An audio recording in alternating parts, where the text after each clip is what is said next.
సంవత్సరాల తరబడి government job కోసం వేచి చూస్తున్నారా? కేవలం 8 నెలల్లో మీ కల నెరవేర్చుకోండి. వెంటనే కింది నెంబర్స్ కి కాల్ చేయండి.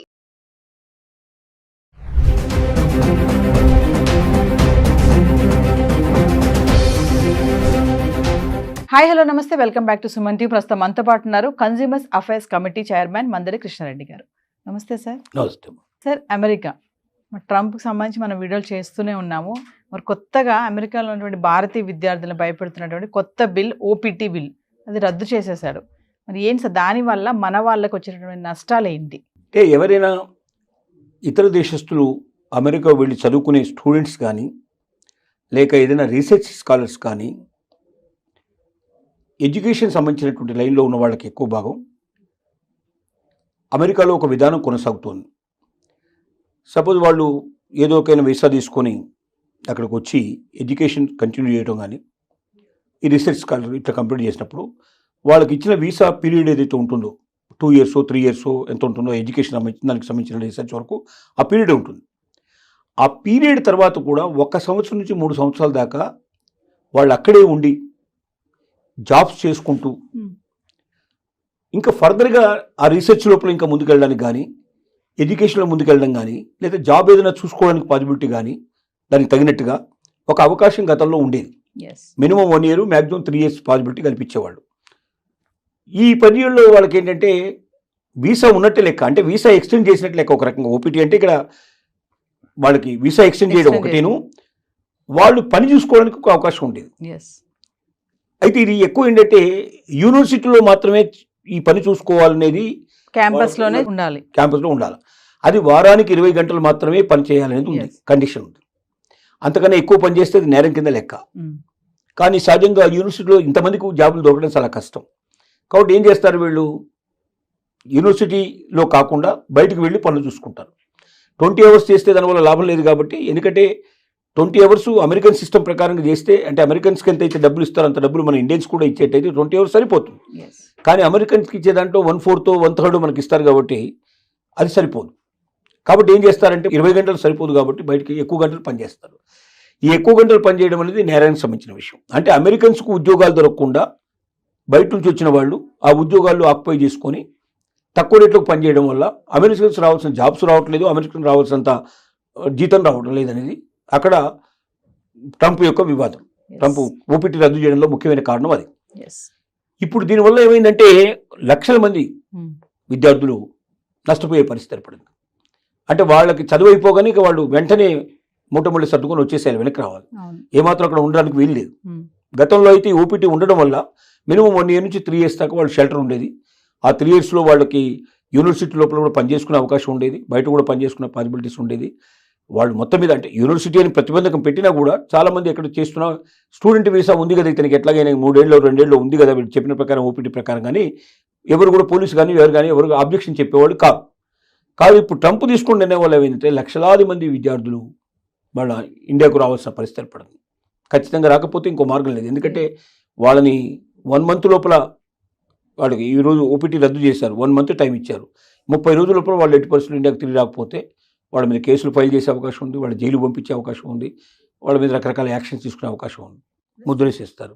స్టూడెంట్స్నే కాకుండా సార్, అక్కడ ఉన్నటువంటి యూనివర్సిటీస్ కూడా ఈ బిల్లుతో భయపడుతున్నాయి అంటే ఏం చెప్తారు సార్? ఎందుకు భయపడుతున్నాయంటే యూనివర్సిటీస్ ఎప్పుడు బాగా కలకలాడుతుంటాయి, స్టూడెంట్స్ ఉంటే బాగా కలపడతాయి. స్టూడెంట్స్ని బయటకు పంపించడం మొదలుపెట్టిన తర్వాత ఈ ఓపీటీ సిస్టమే లేకపోతే అసలు ఎవరు చదువుకోవడానికి రారు. ఎందుకంటే మా చదువు అయిపోయిన తర్వాత కూడా ఇంకా 1 year నుంచి 3 years అక్కడే ఉండొచ్చు, అమెరికాలో ఏదైనా మంచి ఉద్యోగం సంపాదించుకోవచ్చు, లేదా ఫర్దర్గా స్టడీస్ అయినా ఫర్దర్గా ఇంకేదైనా సరే మా జీవితాన్ని సెటిల్ చేసుకోవచ్చు అనే ఉద్దేశంతో వస్తున్నారు. నీకు నీ చదువు వరకు మాత్రమే కంప్లీట్ చేసుకుని పోవాలంటే అమెరికానే రావాల్సిన అవసరం లేదు. ఇండియాలో కూడా మంచి చదువు ఉంది మనకు, ఇండియాలో కూడా మంచి యూనివర్సిటీస్ ఉన్నాయి మనకు. ఇవి కాకుండా అమెరికా కన్నా చాలా తక్కువ ఖరీదు చేసేవి, తక్కువ ఖర్చు అయ్యేటువంటి అనేక దేశాల లోపల యూనివర్సిటీస్ ఉన్నాయి, ఇంకెక్కడికైనా వెళ్ళొచ్చు. అమెరికాలో పర్టికులర్గా ఎందుకు వస్తున్నారంటే అమెరికాలో పార్ట్ టైం జాబ్ చేసుకునే అవకాశం ఉంది, చదువుకునేటప్పుడు కూడా పార్ట్ టైం చేసుకోవచ్చు.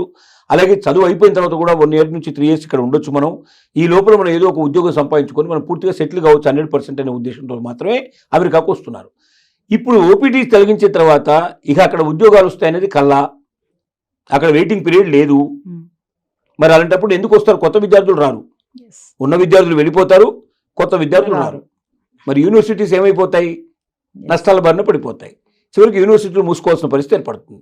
అందుకే యూనివర్సిటీస్ వణికిపోవడానికి కారణం అది, భయపడడానికి కారణం అదే మెయిన్గా. సరే, ట్రంప్ టార్గెట్ ఇప్పుడు స్టూడెంట్స్ అంటారా? ట్రంప్ టార్గెట్ స్టూడెంట్స్ అని కాదు. ట్రంప్ ఏం ఎలక్షన్లో ఏం వాగ్దానం చేశాడంటే, ఇక్కడ ఉన్న ప్రజలకి నేను ఉద్యోగం కల్పిస్తాను, భద్రత కల్పిస్తాను, ఆదాయాలు పెంచుతాను, ఒక అమెరికాని ప్రపంచ దేశాల్లో నెంబర్ 1 దేశంగా నేను చూపిస్తాను, అప్పులు మొత్తం కంప్లీట్గా తీర్చే ఏర్పాటు చేస్తాను, ఆదాయం పెరిగే ఏర్పాటు చేస్తాను, దేశ భవిష్యత్తే గతంలో ఎప్పుడూ లేనంతగా ఒక ఉన్నతమైన పరిస్థితి, ఒక గోల్డెన్ ఎరా తీసుకొస్తాను నేను అని వాగ్దానం చేశాడు. కాబట్టి మరి అలాంటి స్వర్ణయుగాన్ని తీసుకురావాలంటే ఎక్కడెక్కడ లోపాలు ఉన్నాయో చూడడం మొదలుపెట్టాడు. ఒకటి, ప్రభుత్వ రంగ సంస్థల్ని వీలైనంతవరకు క్లోజ్ చేయాలని డిసైడ్ చేసుకున్నాడు.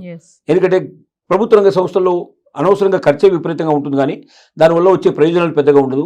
ఎందుకంటే అమెరికాలో ఏంటంటే అన్ని రాష్ట్రాలు ఇండిపెండెంట్గా ఏ రాష్ట్రానికి ఆ రాష్ట్రమే స్వతంత్ర ప్రతిపత్తి కలిగినటువంటివి. కాబట్టి ఏ రాష్ట్రానికి ఆ రాష్ట్రం బతకగలిగే అవకాశం ఉన్నప్పుడు సెంట్రల్ నుంచి పెద్దగా వాళ్ళకి సపోర్ట్ ఇవ్వాల్సిన అవసరం లేదు. డబ్బు రూపంలో ఏదైనా ఇవ్వాల్సి ఉంటే డైరెక్ట్గా ఇచ్చేయడానికి పాసిబిలిటీ ఉంది. దానికోసం డిపార్ట్మెంట్ పెట్టి వేల మందిని పోషించి వాళ్ళకు అనవసరంగా శాలరీస్ ఇచ్చి ఇవన్నీ చేయాల్సిన అవసరం లేదనే నిర్ణయానికి వచ్చి వీలైనంత వరకు ఉద్యోగాన్ని తొలగించడం ప్రారంభించాడు. రెండోది ఏం చేశాడు, బయట నుంచి వచ్చిన వాళ్ళు, వలస వచ్చిన వాళ్ళు ఇక్కడ ఏం చేస్తున్నారంటే అందరు టెస్ట్ వేసుకొని కూర్చుంటున్నారు. వాళ్ళు ఇక్కడ ఇతరుల ఏంటి ఈ అమెరికా మీద వ్యతిరేకంగా కూడా కొంత వ్యతిరేకత కూడా కూడగట్టేందుకు వాళ్ళు తోడ్పడుతున్నారు. తర్వాత ఇక్కడ ఉన్న ఉద్యోగాలు తన్నుకుపోతున్నారు. ఇక్కడ వాళ్ళకు ఉద్యోగాలు ఇవ్వటం లేదు. ఇక్కడ వాళ్ళకి అద్దెకు ఇల్లు దొరకడం కష్టం ఉంది. ఇక్కడ వాళ్ళకి అవకాశాలు తక్కువైపోతున్నాయి. కాబట్టి బయట నుంచి వచ్చే వాళ్ళని ఎంత తగ్గించగలిగితే అంత అమెరికా సేఫ్గా ఉంటుంది, సురక్షితంగా ఉంటుందని అతను భావిస్తున్నాడు.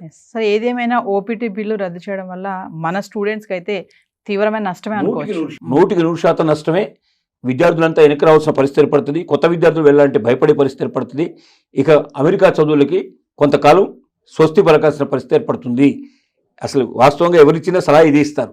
ఎందుకంటే ఏ క్షణంలో ఏం జరుగుతుందో తెలియని దేశంలో వెళ్ళి దేశంగాని దేశం లోపల అక్కడ ఉండి అక్కడ ఒకవేళ ఉండాలనుకుంటే ఒక నెలకి ₹1,00,000 ఖచ్చితంగా కావాలి. ఒక నెలకి ₹1,00,000 కావాలి. అంటే తల్లిదండ్రులు పంపించాల్సిన తప్ప ఇంకో మార్గం ఏముంది? తల్లిదండ్రులు ఎంతకాలం పంపించగలుగుతారు? చదువు అయిపోయిన తర్వాత కూడా ఇంకా ₹1,00,000 నెలకు చొప్పున సంవత్సరానికి 12 లక్షలు 10 లక్షలు ఖర్చు పెట్టాలంటే ఎంతమందికి అవకాశం ఉంటుంది అది? కాబట్టి చాలా మంది పోరు. 100కి 90 మంది 95 మంది వెనక్కి వచ్చేస్తారు. ఒక 5% పీపుల్ 10% పీపుల్ మేబీ డబ్బు బాగా ఉన్నవాళ్ళు పంపించుకునే పాసిబిలిటీస్ ఏర్పడతాయి. Thank you sir.